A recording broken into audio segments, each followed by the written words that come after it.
je t'aime à jamais. Merci Seigneur parce que tu règnes, tu es Dieu. Pendant que nous sommes là, j'aimerais que tu confesses, que tu t'élèves et que tu confesses qui tu es en Jésus. Certainement Dieu a mis une parole dans ton cœur, une promesse, et pendant des jours, pendant des mois peut-être, tu vis des choses, mais que ce matin tu puisses incliner ta tête et confesser qui tu es en Christ. La Bible dit dans Jérémie 29, au verset 11, « Je connais les projets que j'ai formés sur toi, dit l'Éternel, des projets de paix et non des malheurs, afin de te donner un avenir et de l'espérance. » Le livre de Jacques dit, « Toute grâce excellente et tout don parfait vient d'en haut, du Père des Lumières, en qui il n'y a ni changement, ni ombre de variation. » Et il dit que nous sommes en quelque sorte les prémices de ces créatures. Pendant que tu es là, parle à Dieu. Dis à Dieu qui il est pour toi et qui tu es pour lui. Seigneur, à la croix de Golgotha, tu as dit tout est accompli parce que tu voulais nous racheter. Seigneur, il nous arrive de manquer des défenseurs, mais tu es pour moi un défenseur auprès du Père. Seigneur, il nous arrive de manquer des amis, mais tu es l'ami fidèle. Seigneur, il nous arrive de manquer des mentors, mais tu es un mentor pour moi. Seigneur, il peut m'arriver de manquer un père, mais la Bible dit que tu es pour moi un père. Seigneur, certainement, il y a quelqu'un qui pense qu'il est abandonné. Mais Seigneur, la Bible dit que tu es le soutien par excellence. Seigneur, il peut nous arriver, Père, d'avoir peur. Mais la Bible dit que tu ne nous abandonneras pas. Quelle que soit la situation, Seigneur, la Bible dit que tu ne nous abandonneras jamais et tu ne nous délaisseras jamais. Seigneur, tu es pour moi, Seigneur, ce dont j'ai le plus besoin sur cette terre, ce dont j'ai le plus besoin dans la vie. Seigneur, tu as dit, il peut arriver que je manque, mais tu as dit, je suis héritier de Dieu et co-héritier joint avec Christ. La Bible dit que tout est à vous, même les hommes sont à nous. Seigneur, il peut arriver par moments que des mauvaises pensées traversent, Seigneur, ma tête, Seigneur. Mais tu es la meilleure pensée que je puisse avoir. Tu es celui vers qui je peux arriver et tu me prends dans tes bras. Tu me consoles, tu me relèves et j'avance dans la vie parce que tu m'as aimé le premier. Ton amour, Seigneur, pour moi n'a pas de fin. Et que ton nom ce matin soit glorifié. Que ton nom ce matin soit élevé. Qu'au sortir d'ici, Seigneur, alors que nous sommes encore dans ta présence, que tu accomplisses pour nous des prodiges et des merveilles. Que tu accomplisses pour nous, Seigneur, des prodiges et des merveilles. Que l'on témoigne que tu es le Dieu que nous prions. Que ta renommée, la Bible dit, que ta renommée s'est accrue par l'accomplissement de tes promesses. Seigneur, accomplis tes promesses dans nos vies et que ton nom soit acclamé au milieu de nous, dans le nom de Jésus.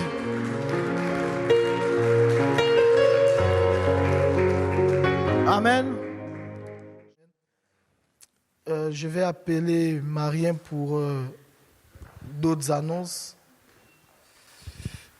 D'autres annonces. Première annonce, c'est le camp de Gagnères. Donc, normalement, chaque année, notre famille d'église se réunit à Gagnères. Hein, c'est un peu entre Nîmes, perdu là-bas, hein, dans la montagne, quelque part comme ça. Je ne saurais pas vous donner vraiment la carte sous les yeux. Cette année, c'est un camp d'une semaine. Donc, c'est un camp en famille. Alors, les places en salle, dans les bâtiments, etc., sont finies. Donc, pour des personnes qui peuvent s'inscrire, pour vous inscrire, mais ce sera en tente. Sinon, trouvez des possibilités dans les hôtels ou des maisons d'hôtes qui sont aux alentours. Voilà, s'il y a des personnes qui sont intéressées par cela, venez me voir à la fin du culte pour qu'on puisse en parler. Deuxième annonce, c'est le baptême. Donc, le baptême, on devait normalement avoir le baptême de 8 personnes le 11 mai. Mais pour des raisons techniques, parce que d'autres personnes ne seront pas disponibles, ce baptême est décalé au 8 juin, dimanche 8 juin. Donc, notez bien. On ne bougera plus cette date-là, 8 juin. Et ce baptême se fera derrière la clinique de Renaison, comme d'habitude, à la rivière. L'idée, c'est de se voir là-bas à 9h. On baptise à 9h et on vient ici pour la célébration. Troisième annonce, c'est par rapport aux formations. Donc, il y a des personnes, il y a 2 groupes qui ont déjà suivi la formation d'évangélisation. Le premier groupe a fini, le deuxième groupe a terminé hier. Donc, s'il y a des personnes qui sont intéressées pour s'inscrire pour la 3e session, venez aussi me voir à la fin du culte pour qu'on puisse prendre votre nom et planifier justement cette formation. Il y a déjà des candidats, donc voilà. Et puis, il y a d'autres formations qui vont arriver. Nous vous encourageons vraiment à vous former. Vous voyez, on n'est pas simplement chrétien du dimanche, mais pour pouvoir grandir aussi dans notre foi, pour pouvoir aussi être ce disciple qui ont la capacité de faire d'autres disciples, il faut se former. Et la Bible dit clairement que mon peuple périt faute de connaissance. Donc cette connaissance est à la portée de tout le monde. Donc on vous encourage de venir nous voir. Il y a beaucoup de formations cette année pour vous former. Parce que nous voulons avoir une église solide. Une église où il n'y a pas que des bébés spirituels, mais une église où les gens peuvent aussi individuellement accompagner les autres. Parce que nous croyons que Dieu envoie des gens, Dieu va envoyer des personnes qui ne connaissent pas le Seigneur et ils ont besoin des frères, des sœurs aguerris, solides dans la foi. Amen. Amen. Est-ce qu'on peut s'élever pour apprécier Franck qui s'avance pour la prédication?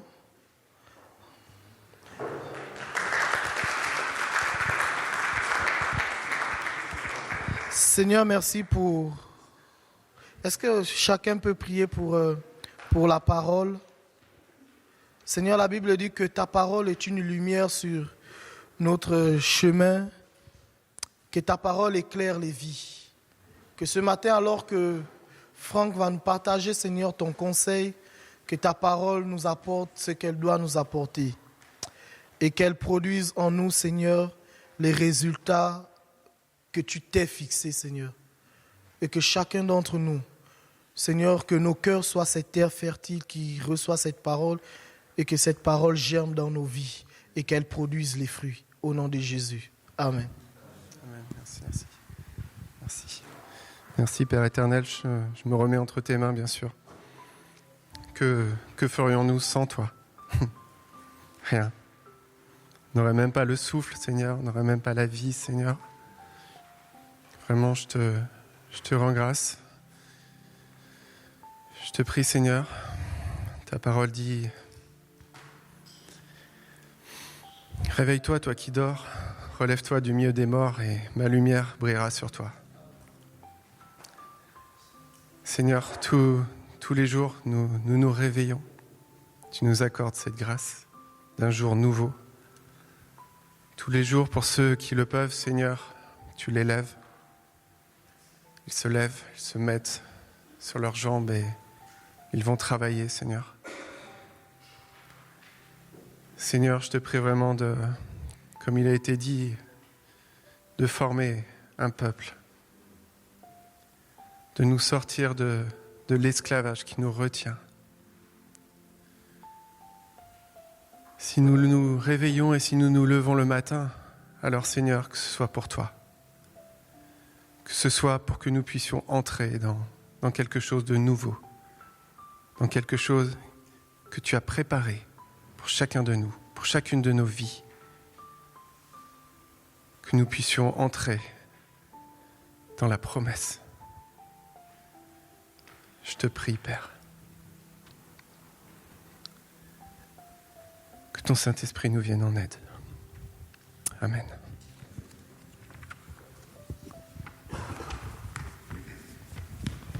J'ai été encouragé ce matin, vraiment. Parce que vous savez, lorsqu'on... c'est... ce qu'on dit, Seigneur, mais quelle parole veux-tu pour ton peuple? L'important, c'est pas finalement de dire une parole comme ça, mais c'est la parole au bon moment. C'est la parole dans le temps du Seigneur. Que sa parole soit accompagnée par son Saint-Esprit, parce que c'est sa volonté. Et j'étais encouragé ce matin parce que lorsque je partageais cela à ma femme m'a dit, mais le Seigneur travaille dans mon cœur pour la même chose. C'est aussi ce qu'il m'a enseigné ces dernières semaines et je veux vraiment te rendre grâce, Père, merci. Donc nous sommes dans ce temps après la Pâque et je ne sais pas si vous vous en souvenez, mais comme je vous avais dit l'an passé, Ce temps de la Pâque, ce temps de Pessah, c'est vraiment important parce que c'est l'ouverture d'une année nouvelle, spirituellement. On devrait, comme je vous l'avais dit l'année dernière, se souhaiter bonne année, maintenant. On s'ouvre vers une nouvelle saison. Pessah, je vous en parlerai après, c'est une fête de printemps, mais c'est aussi le commencement de l'année religieuse. Donc c'est très important. Et c'est souvent un temps de combat aussi. Je ne sais pas vous, mais je le remarque souvent pour moi et pour ma famille. C'est des temps particuliers. Ces combats ont souvent pour objectif, comme Pharaon le faisait avec le peuple hébreu, de nous empêcher de servir notre Seigneur ou alors de rentrer dans des dimensions plus élevées, dans des dimensions plus grandes. Et 1 Pierre 1 nous enseigne que nous avons été rachetés. Nous avons été rachetés de notre vaine manière de vivre par le sang de l'agneau, celui de Jésus-Christ, notre Seigneur et Sauveur. C'est vraiment une chose très importante qu'il nous faut comprendre concernant la Pâque, concernant Pessah, c'est que par le sang de l'agneau, nous avons été libérés de notre esclavage. On l'a chanté ce matin, ça aussi, ça a été un encouragement pour moi.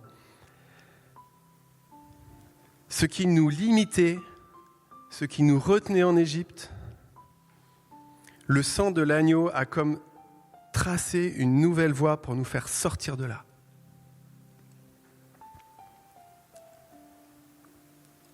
Et c'est pas simple, parce qu'il y a plein de choses à changer. Plein d'habitudes à changer dans nos vies. Et une des choses contre laquelle nous devons le plus lutter, c'est notre moi. Notre moi, notre ego, qui souvent nous retient. Il y a aussi notre mentalité. Notre mentalité n'est plus celle de l'esclave, parce que nous sommes libres en Jésus-Christ. Nous avons été libérés de liens souvent non visibles. Mais nous devons réapprendre à penser en accord avec notre nouvelle condition de vie. Quand l'ennemi arrive à former notre mentalité d'esclave, je dirais qu'il n'a plus besoin de s'occuper de rien.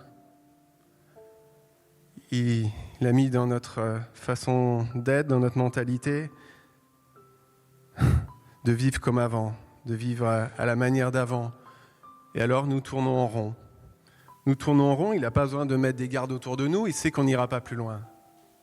Il a comme programmé un logiciel à l'intérieur de nous qui fait que on fait toujours la même chose, on ne va jamais plus loin, on ne va jamais au-delà.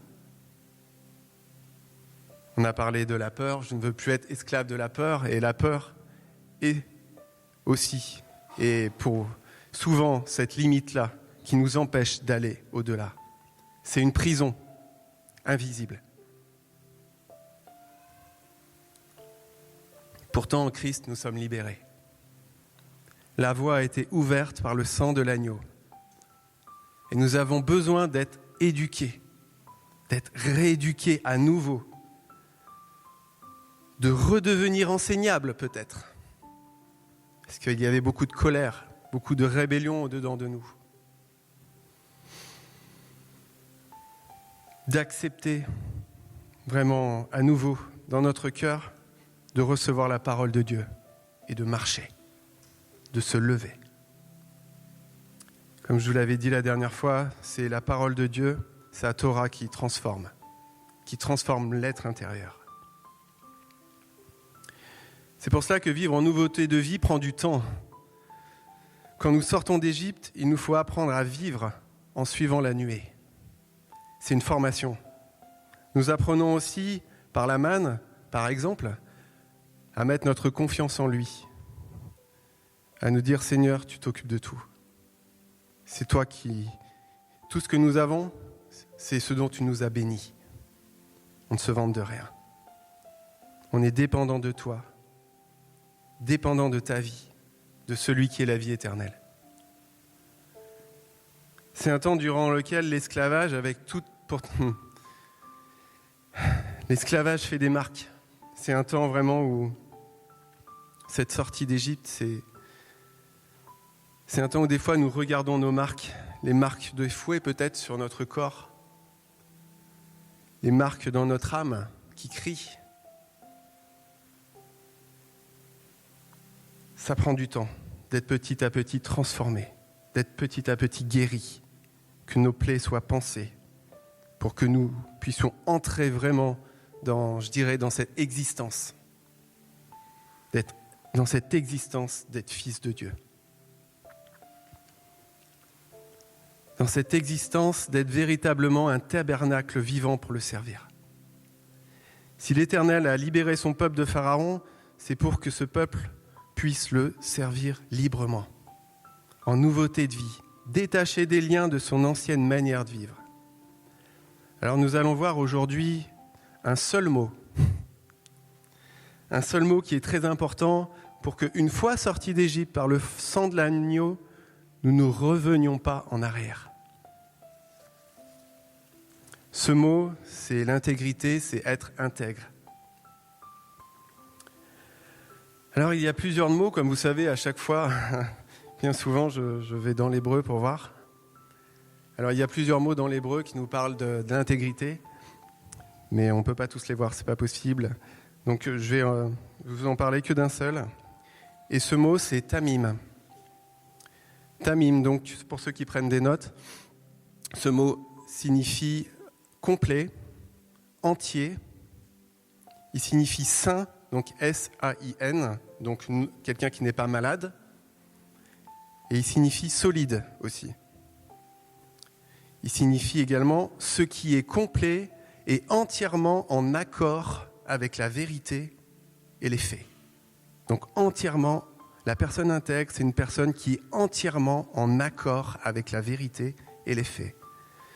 Et ce mot intègre, il a plusieurs traductions dans la parole de Dieu. On le retrouve au travers du mot donc sans défaut, sans tache, entièrement, parfait, droit, sans reproche, innocent, sincère. Voilà, il y en a d'autres, mais c'est déjà pas mal, je dirais. Ce qui est très intéressant de voir, c'est que ce mot intègre, tamim, nous le retrouvons dans Exode 12, bien sûr. Exode 12 au verset 5, concernant l'agneau de Pessah, de Pâques. Et on le retrouve aussi environ une vingtaine de fois dans les Nombres et dans Lévitique. Quand il est parlé, par exemple, d'offrir un holocauste, donc un sacrifice sans défaut. Donc on retrouve là aussi ce mot intègre. Donc sans défaut, en fait, l'agneau qui est offert en sacrifice doit être intègre, sans défaut. L'intégrité dans la parole de Dieu, j'ai regardé, alors ce mot, intégrité, tamim, on le retrouve pour la première fois concernant Noé. Donc pour ceux qui ont une Bible, donc dans Genèse 6, on va rester un moment sur ce passage de la parole. Genèse 6 au verset 5. L'Éternel vit que la méchanceté des hommes était grande sur la terre et que toutes les pensées de leur cœur se portaient chaque jour uniquement vers le mal. L'Éternel se repentit d'avoir fait l'homme sur la terre et il fut affligé en son cœur. Et l'Éternel dit : j'exterminerai de la face de la terre l'homme que j'ai créé, depuis l'homme jusqu'au bétail, aux reptiles et aux oiseaux du ciel. Car je me repens de les avoir faits. Mais Noé trouva grâce aux yeux de l'Éternel. Voici la postérité de Noé. Noé était un homme juste et intègre dans son temps. Noé marchait avec Dieu. Noé, cet homme intègre, vit au milieu d'une génération d'hommes dont les pensées ne font que se tourner vers le mal. Noé vivait au milieu d'une génération perverse, comme nous. Je dirais peut-être qu'on est similaire ou peut-être même pire que cette génération-là. Noé, en son temps, devait être tenté lui aussi de vivre comme le reste du monde. Mais il est resté intègre. Noé a gardé son cœur et ne s'est pas laissé entraîner dans d'autres voies. Ce que nous voyons, c'est que dans ce positionnement de cœur de Noé, Noé a vraiment été une source de bénédiction pour ceux qui l'ont suivi dans l'arche. Ils étaient 8 dans l'arche. Notre intégrité, ce qu'on peut comprendre par là, c'est que notre intégrité de cœur, en tant que membre d'une famille, en tant que, oui, vraiment, membre d'une famille, mais aussi par ce que nous témoignons, là où nous allons chaque jour, peut être aussi une source de bénédiction pour beaucoup, pour nos proches, pour nos enfants. Notre intégrité est une source de bénédiction pour les autres. Le verset 11 nous dit « La terre était corrompue devant Dieu, la terre était pleine de violence. » Et je regardais ce mot « corrompre ». Corrompre, c'est altérer ce qui est considéré comme juste, sain. Donc on retrouve S-A-I-N, la santé, donc ne pas être malade. Considérer, donc altérer, donc la corruption, altérer ce qui est considéré comme juste, sain et correct. C'est le dictionnaire Larousse. Donc en fait, ce qu'on peut comprendre, c'est que la corruption combat l'intégrité. Elle est une action de l'ennemi pour détruire ce qui est juste, ce qui est sain et ce qui est correct. La corruption, c'est aussi pervertir, c'est changer l'état naturel de quelque chose pour le rendre mauvais. Par exemple, c'est comme dans le chant de notre cœur, quand le Seigneur vient semer des paroles, et on est, waouh, on se sent rempli, ça fait du bien. Puis l'ennemi vient, et puis il va utiliser ses agents pour que d'autres paroles soient portées sur nous. Pas assez comme ci, pas assez comme ça. Regarde-toi, t'es comme si, t'es pas, voilà, ça va jamais. On va se moquer de toi. Peut-être même qu'on va te maudire. La malédiction, elle va agir comme les ronces. Vous avez déjà vu des ronces? Vous les laissez faire? Vous avez une belle culture à côté, elles vont monter dessus, elles vont étouffer, elles vont empêcher que la lumière passe. Des fois même, on voit des ruines, on voit des maisons qui sont sous les ronces. On voit même plus le toit. La malédiction empêche de faire passer la lumière.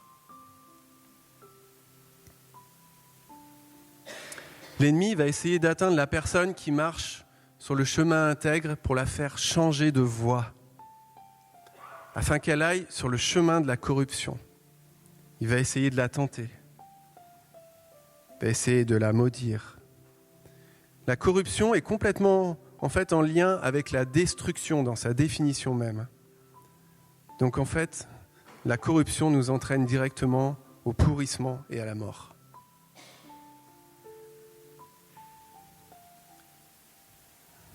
Ça me vient, d'ailleurs, la parole nous dit que notre Seigneur Jésus-Christ n'a pas vu la corruption. Il est ressuscité, il n'a pas vu la mort. Ce qu'il nous faut comprendre aussi, c'est que comme Noé marchait avec Dieu. Noé marchait avec Dieu. Cet homme intègre marchait avec Dieu. Donc qu'est-ce qu'on peut comprendre aussi par là ? C'est que l'intégrité nous permet de marcher dans l'éternité. L'homme intègre marche avec Dieu. Donc l'intégrité nous fait marcher dans l'éternité. L'intégrité élève le niveau de nos âmes et nous fait marcher au-dessus de ce monde rempli de corruption.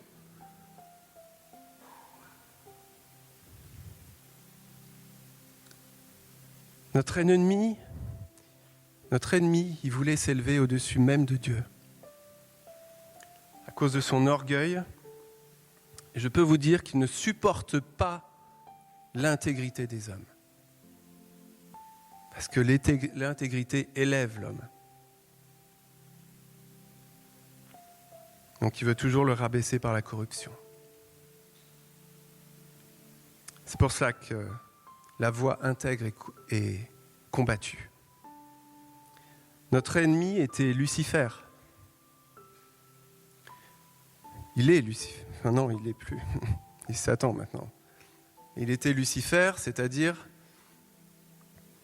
qu'il était à un niveau très élevé, très élevé. La parole nous enseigne qu'il était chérubin, très très proche, juste inférieur à notre Seigneur, Yeshua, notre Messie. Il a eu le choix. Il a eu le choix de choisir complètement de suivre ou pas. Le Seigneur, dans son amour, lui a même laissé le choix lui aussi. Ézéchiel 28, qui nous parle du roi de Tyr, mais j'en suis convaincu, fait également le parallèle avec Lucifer, dit « Ton cœur s'est élevé à cause de ta beauté, et tu as corrompu ta sagesse par ton éclat. Je te jette par terre, je te livre en spectacle au roi. » Lucifer, comme je vous disais, était chérubin d'une position très élevée, mais il s'est trouvé trop beau. Sa sagesse a été corrompue. Il veut entraîner une multitude dans cette corruption-là, à se regarder toujours, à se voir beau, à se prendre des selfies. Peut-être. Eh ouais, c'est une éducation.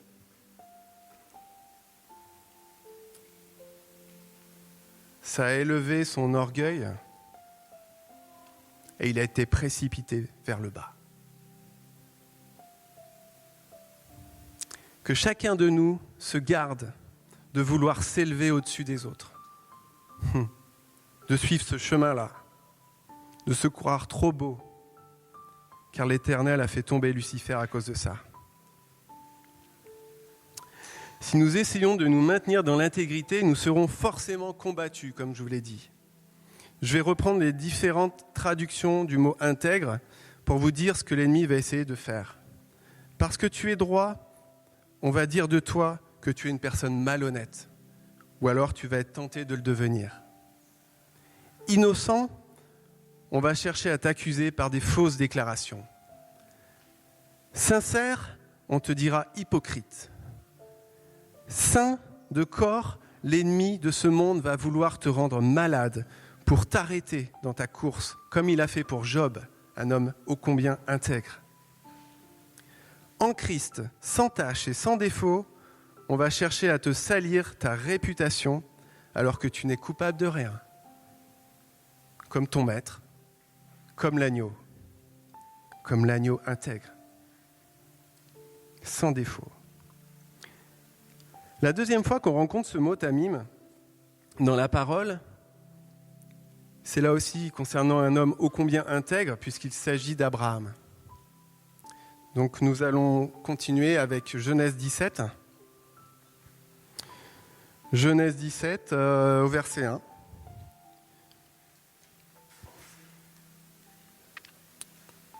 Genèse 17, verset 1.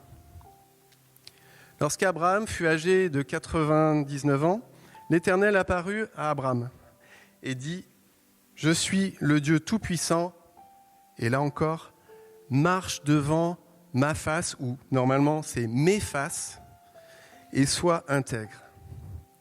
J'établirai mon alliance entre moi et toi, et je te multiplierai à l'infini. Marche devant ma face, ou mes faces, et sois intègre. » Et la version de David Stern dit « Marche dans ma présence et garde le cœur pur. » L'intégrité, c'est aussi garder son cœur pur. C'est la conduite à suivre. C'est le bon conseil que l'Éternel a donné à Abraham. Et je pense que c'est aussi pour chacun d'entre nous. Ce conseil, c'est la clé pour pouvoir se maintenir dans l'alliance et pour voir s'accomplir la promesse. Pourquoi je dis ça ? Verset 1. Marche devant ma face ou ma présence et sois intègre ou garde ton cœur pur. Verset 2. Donc c'est comme un fondement, c'est vraiment un bon conseil, il faut rester dans cette voie-là. Verset 2, j'établirai mon alliance entre moi et toi, et je te multiplierai à l'infini. Là, on rentre dans la promesse. Puis nous lisons au verset 3, Abraham tomba sur sa face et Dieu lui parla en disant « Voici mon alliance que je ferai avec toi. Tu deviendras père d'une multitude de nations. On ne t'appellera plus Abraham, mais ton nom sera Abraham. Car je te rends père d'une multitude de nations. Je te rendrai fécond à l'infini. Je ferai de toi des nations et des rois sortiront de toi. J'établirai mon alliance entre moi et toi et tes descendants après toi selon leur génération. Ce sera une alliance perpétuelle, en vertu de laquelle je serai ton Dieu et celui de ta postérité après toi. Je te donnerai et à tes descendants après toi le pays que tu habites comme étranger, tout le pays de Canaan en possession perpétuelle, et je serai leur Dieu. » Puis il est parlé du signe de cette alliance, donc de la circoncision. J'avance un peu dans la lecture, nous allons au verset 15. Dieu dit à Abraham, tu ne donneras plus à Saraï, ta femme, le nom de Saraï, mais son nom sera Sarah. Je la bénirai et je te donnerai d'elle un fils. Je la bénirai et elle deviendra des nations, des rois de peuples sortiront d'elle. Abraham tomba sur sa face. Il rit et dit en son cœur, « Naîtra-t-il un fils à un homme de 100 ans ? Et Sarah, âgée de 90 ans, enfantera-t-elle ? » Abraham dit à Dieu, « Oh, qu'Ismaël vive devant ta face. » Dieu dit, « Certainement, Sarah, ta femme, t'enfantera un fils, et tu l'appelleras d'Isaac. J'établirai mon alliance avec lui comme une alliance perpétuelle pour sa postérité après lui. Amen. Peut-être que nous aussi, nous avons envie de rire fort. Parce qu'un jour, le Seigneur vous a donné une parole. Et peut-être qu'on a ri à l'intérieur, qu'on a dit « Non mais Seigneur, tu m'as vu ? Est-ce que tu as vu mon état ? Est-ce que tu as vu comme je suis ? Ce n'est pas possible. Non mais moi Seigneur, tu sais, je suis pas capable. Moi Seigneur, tu sais, je suis pas assez. » Ah, on connaît la liste de nos incapacités. Ah ben, il y en a un qui nous la rappelle souvent. Notre ennemi. Et que s'est-il passé ? Je vous en avais parlé il n'y a pas très longtemps. Que s'est-il passé pour Abraham et Saraï ? Souvenez-vous ce que je vous ai dit il n'y a pas très longtemps. Il y a une chose très importante qui s'est passée quand c'est versé, c'est qu'ils ont reçu la lettre Hé. Leur nom a reçu la lettre Hé. La lettre Hé, c'est la lettre du souffle, c'est la lettre de l'Esprit de Dieu. Ils n'étaient pas capables physiquement à 90 et 100 ans, c'est sûr. Ils ont reçu le souffle. Et donc, ils sont rentrés dans quelque chose de nouveau. Ils sont rentrés dans la promesse. Ils ont vu le Fils. Ils ont vu Isaac. Et une grande postérité immense derrière eux. Mais ce que vraiment il faut comprendre, c'est là aussi, leur capacité a été le Saint-Esprit. Et c'est vrai pour nous aussi, au combien.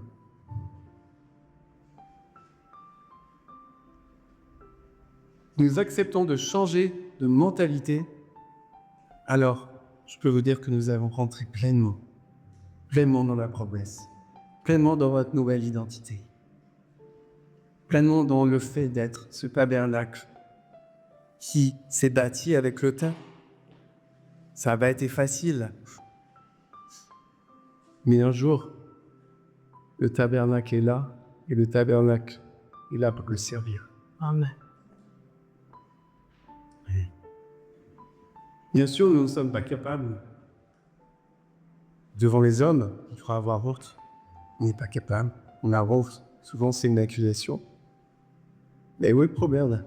Depuis quand sommes-nous capables? Depuis quand, humainement parlant, sommes-nous capables? La parole dit, sans moi, vous ne pouvez rien faire. Où est le sujet d'avoir honte? Plus nous nous mourrons à nous-mêmes, à notre moi, plus le Saint-Esprit sera à l'aise pour communiquer la vie autour de nous. Et c'est très clair. On le voit dans la parole, dans 2 Corinthiens 3, au verset 5, et qui dit ça? L'apôtre Paul, s'il vous plaît. Que dit l'apôtre Paul dans 2 Corinthiens chapitre 3, versets 5 et 6? Ce n'est pas à dire que nous soyons par nous-mêmes capables de concevoir quelque chose comme venant de nous-mêmes. Avec le niveau de connaissance qu'il avait de la parole, il dit ça. Notre capacité, au contraire, vient de Dieu. L'apôtre Paul, il nous a rendus capables d'être ministres d'une nouvelle alliance au verset 6. Non de la lettre, mais de l'esprit. Car la lettre tue, mais l'esprit vivifie. Il y a un autre point que je voudrais voir, que chacun prenne conscience. Vraiment, ça a remis les choses au bon endroit, je dirais. C'est qu'il nous est demandé, il y a bien une chose qui nous est demandée par rapport à l'intégrité, c'est la persévérance. Comme pour la foi. Il faut mener le combat aussi de l'intégrité jusqu'à notre dernier souffle. Ah oui. C'est pas juste une fois et puis après je suis sauvé. Non. Jusqu'à ton dernier souffle. Comme pour la foi.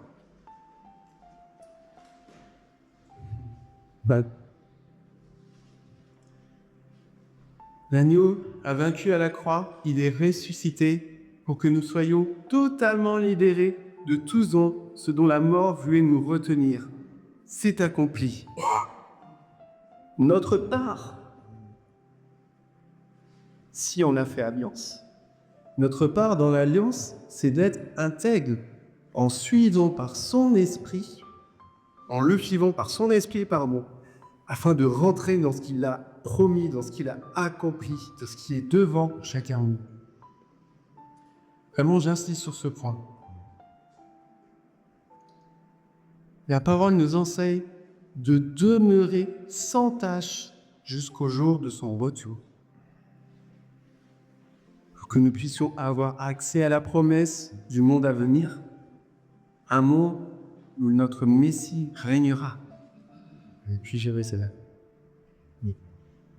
2 Pierre, chapitre 3, verset 11. On va continuer 1, 2, 3, jusqu'à 14. Je pense. Ouais, jusqu'à 14. 2 Pierre, chapitre 3. On est comme au temps de Noé, là. Regarde. Aussi l'enseignant dans 2 Pierre. Puisque donc toutes ces choses doivent se dissoudre, quelle ne doit pas être la sainteté de votre conduite et votre piété. Tandis que vous attendez et hâtez l'avènement du jour de Dieu à cause duquel les cieux enflammés se dissoudront et les éléments embrasés se fondront. On est au temps de Noé. Là, ce n'est plus de l'eau, c'est du feu. Mais l'important, c'est d'être prêt pour ce qui vient. Amen. D'être prêt pour le monde à venir. Au temps de Noé, il y a comme eu un changement de monde. Il y a eu un avant et un après. C'est clair. Sauf pour les poissons. Sauf pour les poissons. Là, ça me vient, je me dis que les chrétiens aient souvent ce signe-là. Ça veut peut-être dire quelque chose aussi.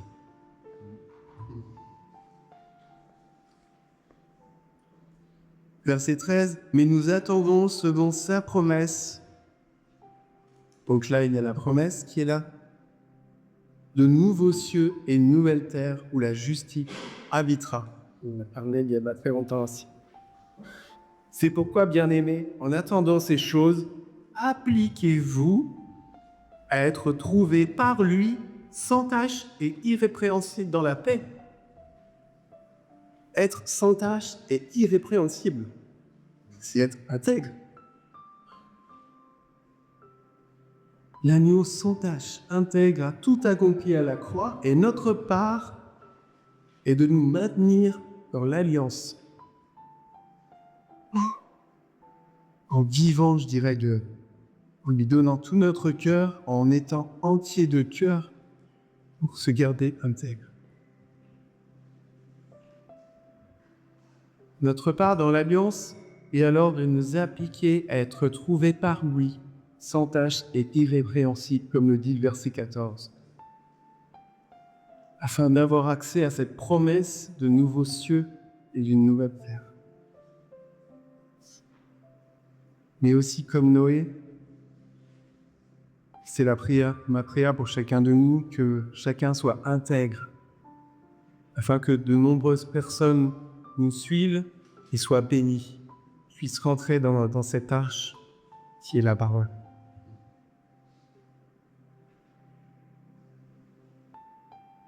Un autre point, je vais terminer par là. L'intégrité, comme je le disais à l'instant, signifie entier aussi. Un cœur entier et un cœur dont les désirs ne se tournent que vers un seul maître. C'est un cœur sans compromis. Le proverbe 28 au verset 18, je l'ai pris dans la version Semeur, celle qui m'a le plus parlé. Celui qui mène une vie intègre trouvera le salut. Ici, le salut, c'est Yasha, c'est être sauvé, être délivré, être victorieux. Amen. Celui qui mène une vie intègre rentre dans ces choses, rentre dans la victoire. Il est sauvé et il est victorieux, il est délivré de son Égypte.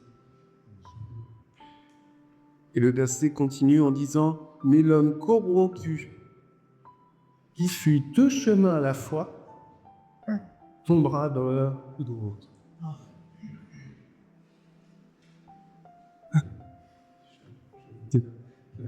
Les chasseurs même, des fois disent on peut pas tirer deux lièvres à la fois. Sinon, voilà, on tire à côté. Mais il y a une sagesse. On peut pas suivre deux maîtres en même temps. On peut pas suivre les deux chemins en même temps. Soit nous allons marcher vers un maître, et en marchant vers un maître, qu'est-ce qu'on va faire? On va tourner le dos aux autres. Parce que maintenant, n'avons-nous pas goûté à la liberté en Jésus-Christ?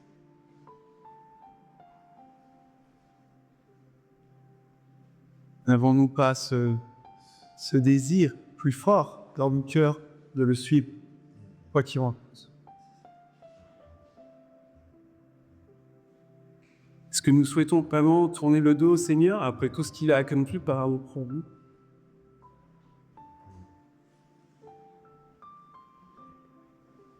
Le Seigneur prête pour beaucoup dans son église. va beaucoup... Ouais. Parce que beaucoup retournent en arrière. Parce que beaucoup ne restent pas intègres dans ces bois. Beaucoup préfèrent l'esclavage de l'Égypte. Beaucoup ont plus de désir pour l'esclavage, pour la liberté. Le Seigneur nous laissera toujours le choix. Toujours.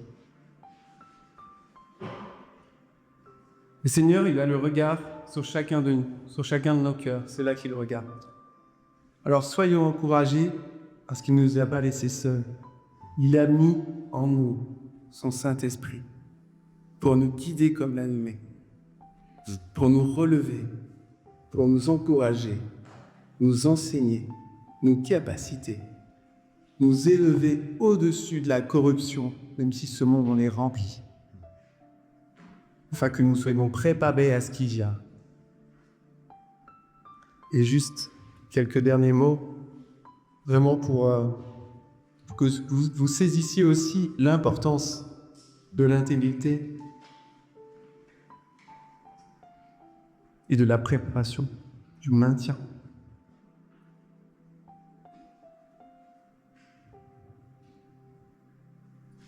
Travailler à se maintenir dans l'intégrité, c'est se préparer pour être cette épouse sans tache. Et il y a cette dimension-là aussi. Cette épouse sans tache, irrépréhensible, sans défaut devant lui. Celle qu'il appelle dans le Cantique des Cantiques sa parfaite. Sa parfaite, c'est l'intégrité dans les bois. Il désire que son épouse soit de la même nature que lui, qu'il ne soit pas corrompu, parce que l'âme est sans défaut. Le Seigneur nous garde, que chacun garde également son cœur, parce que nous en avons vraiment la responsabilité. Des fois, on dit Seigneur, on a envie de l'accuser, on est en colère. Et nous sommes responsables pour le cœur, de ce que nous faisons, de nos péchés. Il y a toujours des conséquences au péché. Lorsque quelqu'un va pécher très gravement, va tuer une personne, même s'il se repent, la personne ne va pas forcément la susciter. Il y a des conséquences. Mais je dirais que l'intégrité, dans notre démarche d'intégrité, il est important lorsque ça nous arrive, parce que tous péchons. Il est important parce de toujours se repentir. Parce que la repentance va permettre de revenir sur la voie. Et le roi David a péché, oui, il y a eu de très lourdes conséquences à ses péchés. Mais je lisais dernièrement le psaume 51, et combien cet homme s'est repenti. Et combien il est revenu voir la voie de l'Éternel. Amen. Bon. Seigneur, merci. Merci pour vacances. Voilà, pour cet enseignement, je te remets la main. Comme on sent que tes mains, c'est des paroles, Seigneur, si assez de toi, qu'elles soient portées par tes sages prières. Mais plus du travail, le cœur de chacun. Que ton règne s'établisse dans nos vies. Seigneur, nous voulons te voir dans la gloire de ton règne. Que ce Dieu soit au-dessus de tout, au-dessus de notre orgueil, au-dessus de nos limites. Seigneur, que notre amour pour toi, que notre confiance, qui est la foi, grandisse vraiment, toi, où on pourra nager là, ou pas nager, aller là où on a papier. Aller dans les choses que même nos yeux ne voient pas. Mais tu es là. Tu nous apprends à marcher dans cette pourchasse. Je te remercie. Merci pour ta parole, Éternel.